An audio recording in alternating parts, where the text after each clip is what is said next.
Hello, happy Easter. Jesus said if we live according to his teachings, then we will know the truth, and the truth will set us free. True freedom is a promise at the heart of the Christian faith. A freedom from greed and selfishness, fear and hatred. This freedom is an encounter with a life-giving, life-transforming truth, a lived truth. You may be aware of the recent Global Atheist Convention that was held in Melbourne. Whatever was said at that conference, words and arguments ultimately miss the point if they fail to recognise that for Christians the statement, Christ is risen, the reason we celebrate Easter, is a lived experience. A real life-transforming encounter with the living Spirit of Christ. This is the truth that sets us free. By opening our hearts and minds to this truth, we can experience freedom from the things that cause us to suffer and find the love and compassion to help others. Many millions of Christians throughout the ages have discovered this truth and continue to discover this truth today. Many young men and women too. Remarkable and courageous people like Hugh Evans and Jessie Taylor, both with a passion to make a real difference in our world.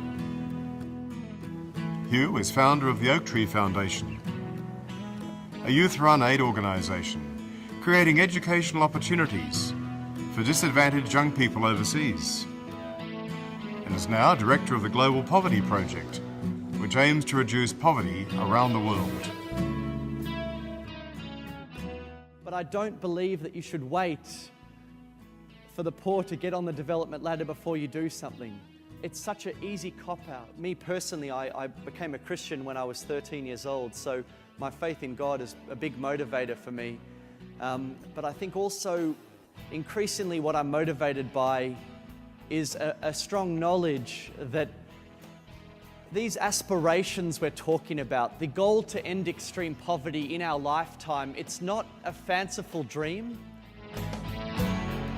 Jessie is a refugee lawyer, advocating for the rights of some of the world's most vulnerable people.